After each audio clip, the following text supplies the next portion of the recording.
Halo semua, selamat datang di Alur Cerita Film After Movie. Gimana kabar kalian hari ini? Semoga sehat selalu dan dimudahkan segala urusannya. Kembali lagi dengan Mimin Tampan yang akan melanjutkan alur cerita film Shooter Season 3. Dan sekarang kita masuk ke episode 5 dan ke-6. Yang belum nonton episode sebelumnya, silahkan pencet link di deskripsi. Ya udah, tanpa berlama-lama lagi, mari kita masuk ke film. Semongko.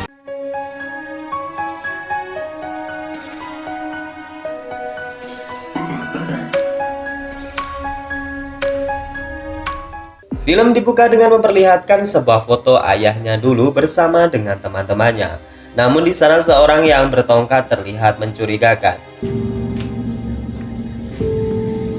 Julie mengatakan kepada Bobley untuk pergi ke asosiasi veteran guna mengkonfirmasi pria tersebut. Dan di siang itu Bobley yang sudah lama tak latihan pergi ke tanah lapang untuk mengasah kemampuannya.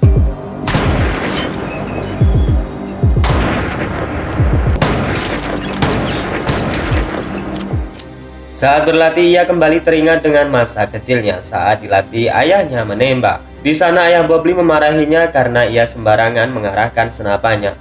Ayah Bobley berpesan kepadanya jika jangan sampai mengarahkan senapan ke sembarang orang, karena temannya yang bernama Guy Teres tertembak di bagian kakinya saat ia sembarangan memainkan senjata. Bobley kemudian menghentikan latihannya dan mengingat jika orang yang memakai tongkat di foto tadi adalah teman ayahnya yang terkena tembakan tersebut. Bobley kemudian menelpon asosiasi veteran dan menanyakan apakah ada seorang veteran yang bernama Kopral Guy Teres. Red Bama senior yang hendak pergi langsung memasuki mobilnya. Di sana ia terkejut setelah melihat supirnya yang merupakan tim Algojo Atlas. Red Bama senior diminta untuk segera mendapatkan kartu deskripsi itu secepatnya. Jika tidak, maka target selanjutnya Atlas adalah ia sendiri. Saat para Algojo Atlas itu sudah pergi, ternyata supirnya sudah tewas di dalam bagasi mobil. Julie yang mendatangi kantor Sam terlihat membantunya merapikan berkas-berkas yang terlihat berantakan. Di sana Sam memberinya sebuah pistol yang ia dapatkan dari Bob Winnie, si pria yang sudah mendakwanya. Kembali ke Bobley yang sekarang menuju ke rumah Guy Teres setelah ia mendapatkan alamatnya. Saat di dalam rumahnya, Guy Teres mengatakan jika ia tidak mengetahui tentang Atlas dan ia hanya memberikan sebuah kesaksian saat mereka bertugas di Vietnam. Misi mereka adalah membunuh pimpinan Vietcong dan ayah Bobley sendiri sebagai snipernya. Saat Bobley bertanya kenapa kakinya bisa pincang, Guy Teres menjawab dengan santai jika itu terkena tembakan tentara Vietnam saat berperang. Hal itu membuat Bobley curiga karena cerita itu tak sama dengan apa yang sudah ayahnya ceritakan. Saat mereka saling menatap, tiba-tiba saja pintu rumah itu didobrak seseorang.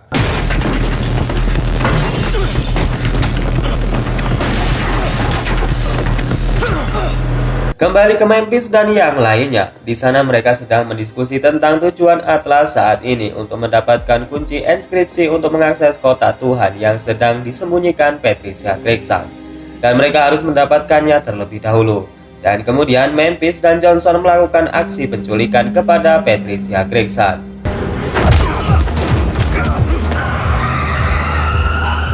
Kembali ke Bobley yang curiga jika pria tua itu bukanlah Guy Teres yang asli. Terlebih orang suruhannya sudah gagal membunuhnya. Di sana pria tua tersebut memberitahu jika di Logan Circle mereka mendapatkan misi tersebut. Dan jika Bobley ke sana maka Atlas akan membunuhnya.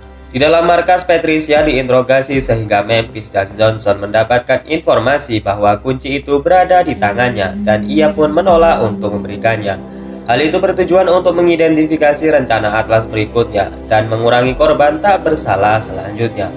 Saat pulang ke rumah, Bobley sedang berkemas untuk segera terbang ke Washington DC. Di sana Julie kembali marah kepada Bobley karena seolah-olah ia selalu tak menghiraukan keluarganya dan terus mengejar siapa penembak yang telah membunuh ayahnya. Kata-kata Julie malah membuat Bobley mengingat dulu sewaktu ayahnya melatih Bobley kecil dengan didikan keras dan disiplin. Ayah Bobley berharap jika kelak ia kuat menghadapi segala masalah yang ada. Patricia Gregson kemudian menemui Red Senior untuk mengorek informasi tentang Atlas. Di sana Red bisa menebak jika Patricia ini sangat berambisi untuk menggantikan kursi kosong milik Hayes. Hal ini tidak diambil oleh Patricia karena ia beralasan jika ingin mengetahui rencana Atlas berikutnya, mau tak mau ia harus bisa mendapatkan kekuasaan itu. Di malam itu, Johnson bersama dengan Bob Lee mendatangi sebuah kantor yang berada di Logan Circle, Washington DC untuk mencari informasi sesuai dengan keterangan Pak Tua yang ditemui Bob Lee kemarin. Rupanya kantor itu sudah ditinggalkan dan mereka tak mendapatkan apa-apa.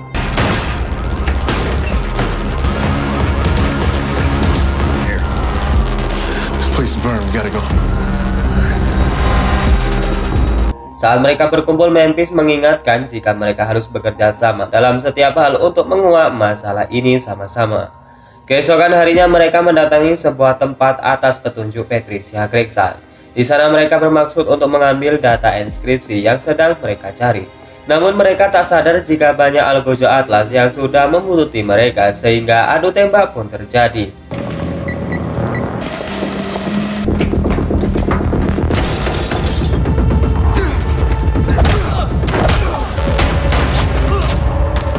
Saat kembali ke markas, Patricia mengatakan jika Red berusaha membunuhnya saat nanti upacara peringatan Hayes, dan mereka akan beraksi untuk menjebak anggota Atlas yang akan hadir. Patricia juga berjanji untuk membantu menemukan penembak ayahnya yang padahal itu tidak disukai olehnya. Keesokan harinya mereka sudah bersiap dengan kejadian terburuk yang akan terjadi. Bob Lee, Memphis, dan Johnson bertugas mengawasi keadaan dan Patricia yang masuk ke dalam acara ditemani oleh Harris.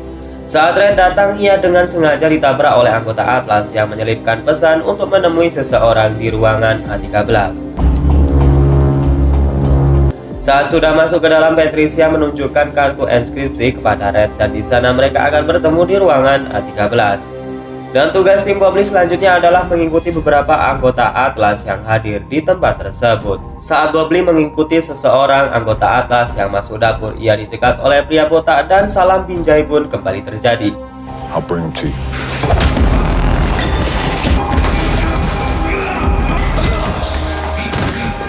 Selesai itu, Johnson dan Memphis pun berjibaku dengan anggota Atlas yang sedang mereka curigai.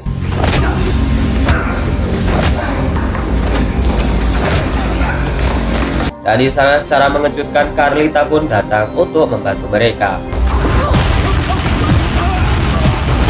Memphis dan Carlita kemudian mencari Patricia yang sekarang berada di ruangan A13. Namun saat bertemu dengan Harris, ia mengatakan jika Patricia menuju ruangan A30. Di lain sisi, Patricia yang sedang menuju ke ruangan A30 bertemu dengan algojo Atlas dan langsung menembaknya.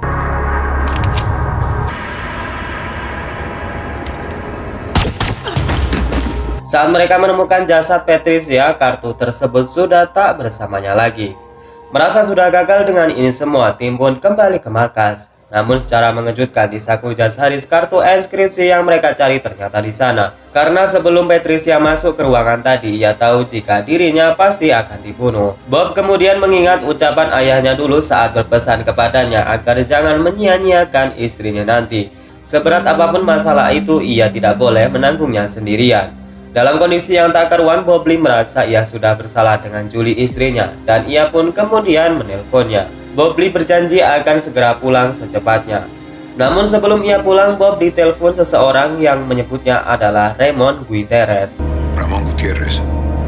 Patricia Gregson said you wanted to talk to me. Dan film berlanjut ke episode 6. Previously on Shooter. I see.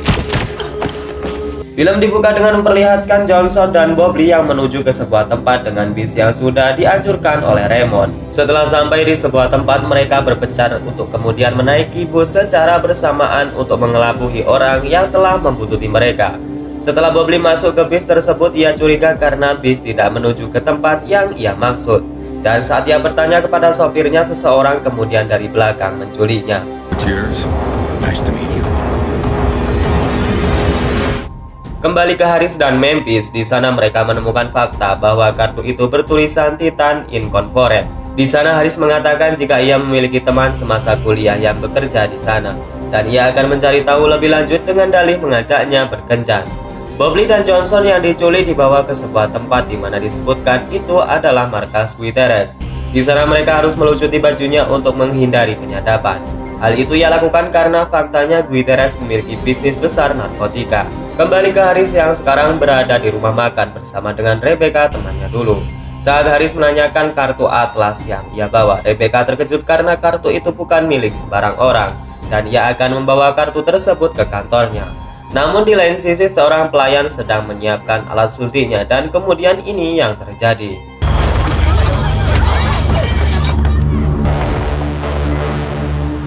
Scene berpindah ke Julie yang didatangi polisi yang memberinya sebuah surat permohonan Bob Lee untuk menjadi saksi atas kematian Rick.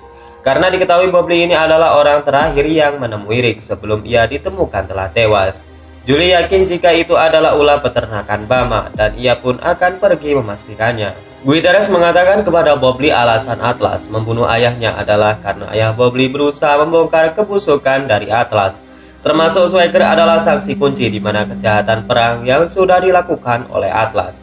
Dan kemudian Guterres menceritakan awal mula ayah Bob Lee bisa berhubungan dengan Atlas. Kisah ini diawali pada tahun Juni 1990. Seorang wanita yang bernama Catherine, si otak operasi Atlas, menemui Swagger. Sudah 40 tahun ia menjalani misi-misi yang diberikan oleh Atlas. Dan berkat ayah Bob Lee itu sendiri, Catherine diajari banyak hal termasuk untuk menjebak targetnya. Di sana Bob Lee menyela karena hal itu tidak mungkin dilakukan ayahnya, di mana ia tahu jika ayahnya seorang marinir yang bersih. Johnson menahan Bob Lee sebelum mereka benar-benar mendapatkan informasi dari Guterres. Namun Bob Lee merasa jika Guterres sudah menjelekkan ayahnya dan memprovokasi dirinya sehingga ia tidak mau lagi percaya dengannya. Kembali ke Memphis, Haris dan Rebecca. Di sana mereka bertanya apakah Rebecca bisa mengakses kartu itu. Rebecca menjawab bisa, namun ia tidak mau melakukannya. Dan kemudian Rebecca pun pergi dari sana. Carlita lalu memberikan kartu akses Rebecca kepada Memphis. Di sana Memphis akan masuk ke Titan Intercorporate karena wajahnya yang mirip dengan Rebecca. Julie kemudian mendatangi peternakan Bama. Di sana Red Bama menyambutnya secara tidak sopan dan mengusirnya. Namun berbeda dengan Red Bama senior, ia mempersilahkan dan mengusir anaknya sendiri. Langsung ke maksud dan tujuan Julie, ia memberikan surat yang diberikan polisi kepada Bob Lee. Di sana Red Bama senior mengatakan jika mereka tidak berhubungan dengan Rick dan ia tidak mau datang sebagai saksi kematian Rick. Kembali ke Bob Lee dan Johnson yang sudah disiapkan mobil untuk pulang oleh Guterres. Sebelum pulang, Bob bertanya tentang satu foto yang dirinya terlihat tersenyum. Guterres kembali bercerita jika dulu di suatu malam para marinir yang dipimpin ayah Bob Lee sedang melakukan pesta minum. Di sana semua orang bahagia tetapi tidak dengan Guterres. Ia terlihat banyak beban dan termenung. Ayah Bob Lee sebagai pimpinan mereka kemudian mendatanginya dan mengatakan jika tidak suka di sini maka ada dua pilihan, yaitu keluar sebagai pengkhianat dan mati di dalam kantung mayat.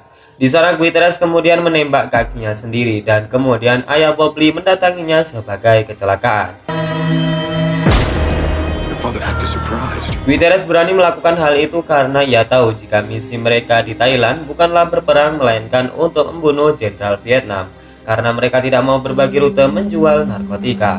Guterres menambahkan jika seharusnya dulu ia bertemu sepekan kemudian dengan ayah Bob Lee. Namun hal itu gagal terwujud karena Swagger sudah meninggal.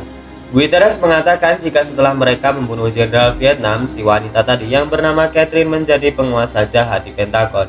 Dan kondisinya sekarang dikabarkan jika Catherine sudah gila dan dirawat di dalam rumah sakit. Di sana Bob Lee berniat untuk menemuinya karena ia akan bertanya sesuatu hal kepada Catherine.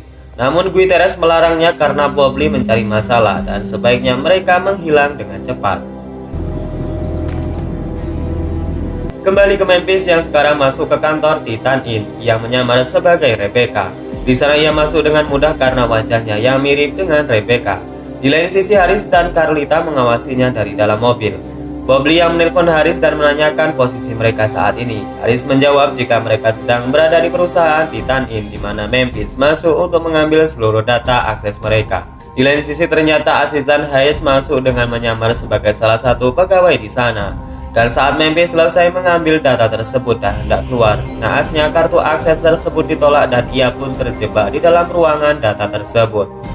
Para polisi yang datang hendak menangkap Memphis, namun hal itu segera diketahui Carlita dan Haris. Serta Bob Lee datang tepat waktu bersama dengan Johnson. Mereka langsung berusaha masuk dan menyamar sebagai keamanan dalam negeri.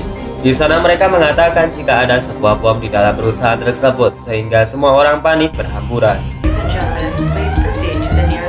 Dan Memphis yang semula terkunci sekarang bisa keluar. Namun langkahnya terhenti setelah para polisi mengepungnya dan ia pun kemudian ditangkap oleh mereka. Di lain sisi, Julie kembali didatangi oleh Red Bama senior di rumahnya. Di sana ia mengingatkan kepada Julie untuk menghentikan mencari bukti-bukti yang akan memberatkannya.